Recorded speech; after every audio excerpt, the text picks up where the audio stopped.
The biggest reason why fat loss diets fail is because of hunger. If you are in a fat loss phase and you're in a calorie deficit, you should expect some hunger, but if you're starving all of the time, you're definitely doing something wrong. In the last 16 weeks, I've lost 16 kilos. And over the last 7 years, I've been learning about dieting. And these are the main tips and strategies I've learned throughout the years to deal with hunger and suppress your appetite. So these are in no order of importance because they are all very important. But the first one is food cue reactivity. So whenever you smell or see a food, that's enough to trigger a craving in your brain and make you feel hungry. So there was multiple studies done where they showed that people that live in houses where in their kitchens there's food visible out and it's highly palatable food, maybe it's a jar of cookies or something like that. The people that live with that food visibility end up eating a lot more calories, and it makes a lot of sense. I can vouch for this as well. When I was living in my mum's house, where there's a lot more junk food around in the cupboards, in the kitchen, out in the open, I was going over my calorie limit a lot more. But now I'm living with my dad. It's only the food that I buy in the house. There's no visible junk food anywhere. It's a lot easier to stay within my calories throughout the day. So get the junk food out of the house. Only buy food that supports your goals and will make you feel less hungry. Foods like, tip number 2 is low calorie dense foods. So what are low calorie dense foods? These are foods with a high amount of volume but a low amount of calories. So these are foods that when you're eating, it'll make the experience last a lot longer. Whereas if you're eating burgers and fries, although it might be within your calorie limit, you're going to eat it for 2 minutes. It's going to be so amazing, but then it will be finished and you're going to be hungry for more food. So what do I suggest? I don't think you should cut out all foods you enjoy. Otherwise, fat loss is going to be hell.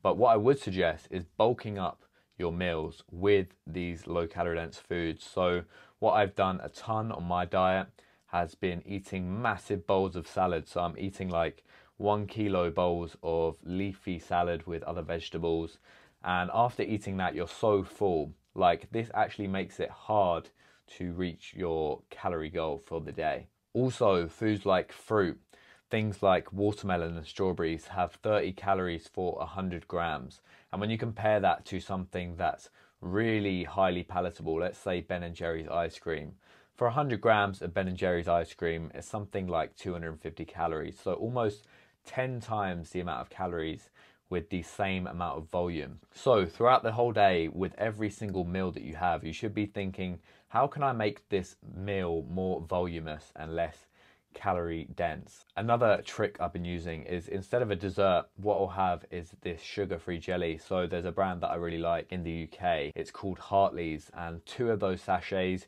you pour boiling water in it and you make a whole litre, put it in the fridge overnight, and the next day you've got this massive bowl of jelly, and the whole bowl is less than 100 calories and it's got 9 grams of protein, super filling. It's going to stretch out your stomach, and that's going to send signals to your brain that you're full and you don't need to keep eating. So when you incorporate strategies like this, it makes dieting a lot easier. Number 3, condiments. So something a lot of people get wrong, and the reason why they think they're in a deficit when they're actually not is they're still including things like sauces, condiments, etc. So things like mayonnaise and salad dressing, although they're so tiny and you might not think that you're doing much damage, like 1 tablespoon of mayonnaise might be 100 calories. So what you want to do is swap that out for a light mayonnaise or a sugar-free ketchup. Instead of using olive oil in all of your meals and adding like 200-300 calories to every meal, use the oil spray, the 1 calorie oil spray. And if you do things like this is going to save you hundreds of calories every day that you can actually eat food with instead. Number 4, protein. So protein is good for 3 main reasons. The first reason is the thermic effect of food. Every macronutrient, so protein, carbs and fats, have a different thermic effect. The thermic effect is basically the calories that your body burns whilst digesting these different macronutrients. So for fat, it's really not that much. It's 0 to 3%, so not that much at all. For carbs, it's 5 to 10%, so still not that much. But for protein, it's 20 to 30%. So let's say you eat 100 calories worth of protein.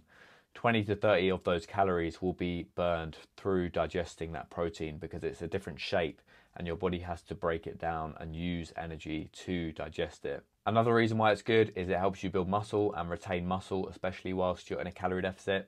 That's very important for maintaining and increasing your metabolism. The more muscle you have on your frame, the more calories you'll burn every single day, even at rest. But in the context of this video, the third reason why protein is so good is it's the most satiating macronutrient. So if you're hungry and you eat like a whole chicken breast, or maybe even two, you're gonna feel very, very full because chicken breast is full of protein, and protein will reduce your ghrelin levels, which is a hunger hormone. And there's also certain types of protein that you want to be opting for a lot more. So instead of chicken thighs, which have more fat, go for the chicken breast instead. Instead of the 5 or 10% fat Greek yogurt, choose the 0% fat Greek yogurt. Instead of eating super fatty fish like mackerel or salmon all the time, opt for the cods and the haddocks, and I think there's something called like basa, which I had the other day, which is just a cheaper alternative, but still tastes like cod or haddock. As well as that, tuna. Like if you have 2 cans of tuna mixed with some light mayo, Greek yogurt, and some vegetables, that's going to be super, super filling. So you want to be going for the leaner protein options, and this is also going to save you a bunch of calories every day.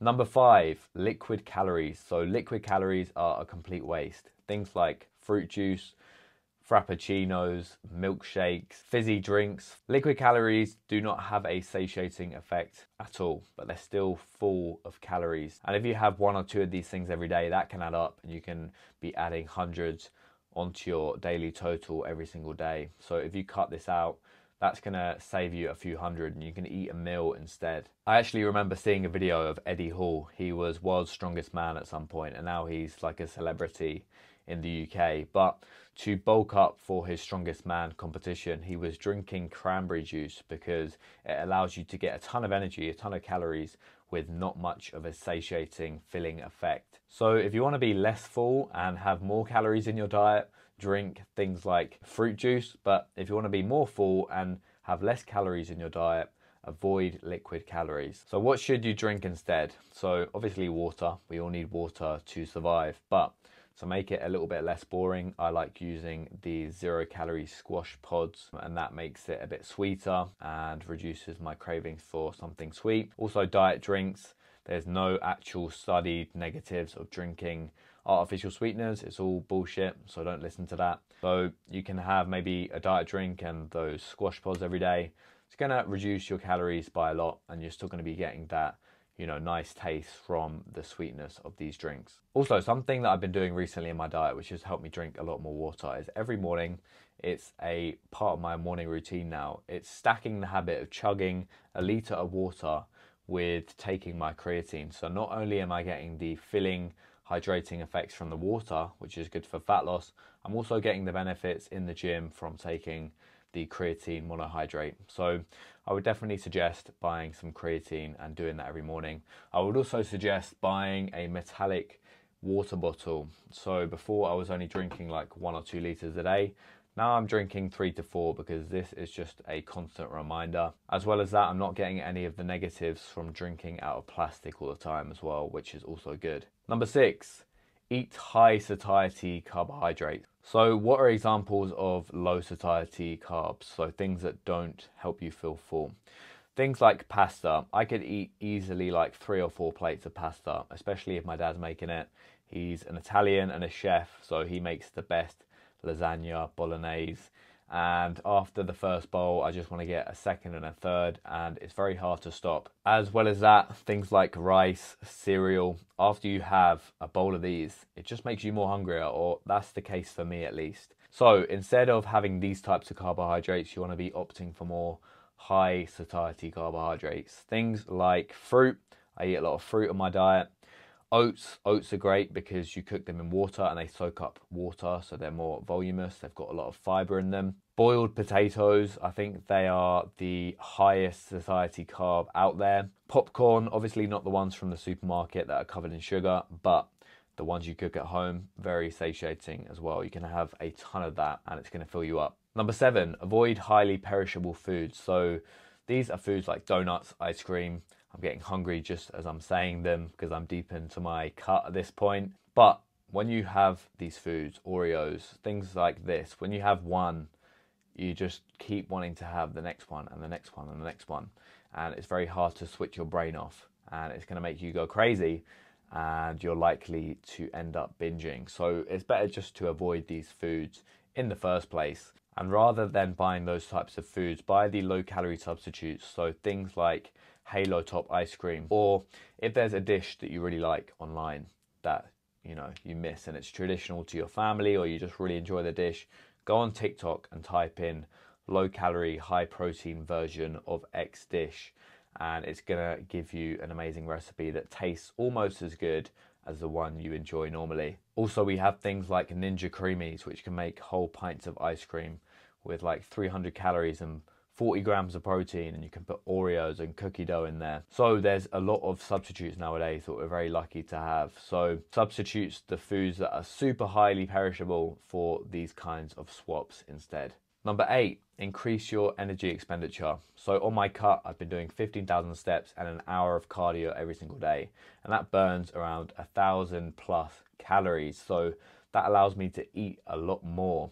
Whereas if I wasn't doing all of those steps, I wasn't doing all of that zone 2 cardio, it would be a lot harder because I'd have to eat a lot fewer calories to get the same result of fat loss. So the more zone 2 cardio and the more steps you do every single day, the more food you'll be able to eat while still being in a calorie deficit and losing fat. Number 9, caffeine. So this can be something you introduce later on in your diet when you're feeling more irritable, more hungry, less energized. Caffeine's good for a couple of reasons. One, it stunts ghrelin, so your hunger hormones, but it also gives you more energy, so it will help you expend more calories, and that's gonna result in a greater deficit as well. Number 10, sleep and managing stress. Sleep is a basic of fat loss, but it's so overlooked because people just want to look for the quick hacks and secrets. But if you're sleep deprived, you're going to produce more ghrelin, so that hunger hormone, and you're going to produce less leptin, so that hormone that makes you feel satiated and full. So you're going to be more hungry and less full. Not fun. So get 7 to 9 hours a night. This is going to have a huge effect on how hungry you feel. Stress is another big cause of why people overeat and binge eat. I used to be a binge eater, and one of the biggest causes was stress. So you need to find ways of managing that stress. Exercise obviously should be something that is non-negotiable for you. That will help relieve a lot of stress. Maybe take up a martial art. That's what I do. I do some boxing. Releases a lot of stress. Maybe get into habits like journaling or meditation to increase your level of mindfulness. But yeah, a big part of dieting and fat loss that people overlook is regulating your own emotional state, because a big reason why people overeat is because of emotional reasons. Last one, number 11, keep busy. Do tasks that help you feel like you're in a flow state, whether that's a sport, a martial art, a project that you're working on, some work that you have to do, going out and socializing with your friends, doing something artistic or playing an instrument. Food is one of the biggest things that releases dopamine in our minds. So dopamine is that molecule of, drive and motivation to do something. So whenever you eat food, you spike your dopamine levels and then it goes below baseline. And that process makes you want to keep eating to reach that baseline again. But whenever you're doing something that gets you into a flow state that you really enjoy, that will also release natural sources of dopamine, and you won't be thinking about food nearly as much. On my diet, I've always kept busy, and that's been one of the biggest reasons why I've been able to not think about food that much. I've not been that starving. The days go a lot quicker. I'm not waiting till my next meal the whole day. And yeah. So those were all the tips, guys. Hopefully you got a lot of value out of this video. Even if you implemented 1 or 2 of these tips, it's going to make a huge difference in your ability to diet, stay in a calorie deficit, lose fat, and achieve the body of your dreams. So if you made it this far into the video, you might as well subscribe, and I'll see you in the next one.